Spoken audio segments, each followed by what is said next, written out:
haka yan mutu wata ne kuma amma dai shi ma ba za ta kakara ba bari an kiccife shi kawai da ce ai normal ba.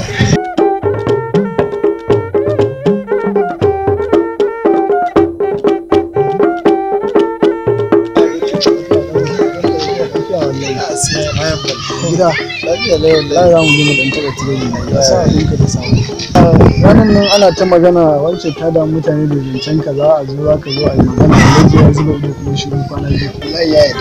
ka gane rana da nake so dama ke san tafawa sai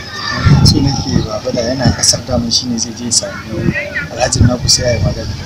Amma baba yana ingila yanzu haka wani. Ke baya da baya kasa wallahi gaba da ina tunanin ko da zai dawo sai kawai shi ne damar tunanin da kasar da har yanzu ba a zuwa sai a to yanzu tun daga kai gani kuma kaga ba ta yi mu je ya ganta ku gaisa yi so daga baya idan mai gidan namu ya dawo sun yi so sai ya zo gaba daya da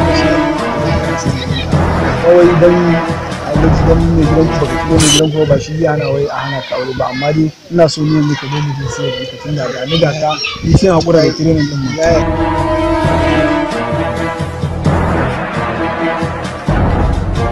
Zan yi sallama ba salamu alaikum ai na ma manta kai Ya za ka zo ka ci kwalan mutum haka.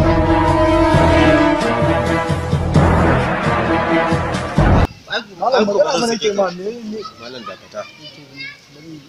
a matsayinka na wanda ban san ka ba shi wannan na san shi zan faɗa maka abin da yake wannan sai dai tashi ƙaryarsa sai ya je guri na ya ce zai karɓi kaya ya ce zai je idan na gaya mar farashin da nake bayarwa ba sai ce a wai sai an yi rage saboda ba saba yi shi yasa na ce to yau gashi amma kuma tun kwana uku kenan kwana uku tas bai dawo min da kayan nan ashe kai dama yanzu zubar dama ashe ƙarya kake mu zuwa gidanmu da kake har ka ce wani alhajin ku yana ingila yana switzerland a haida man duk ƙarya kake yi ya ke ba ake da mutum da ke ba gidan kai gidan su ma nan ko ƙaure ba gidan kasa ne tilika kuma kai haka za mu baka dan wata gaskiya wata ba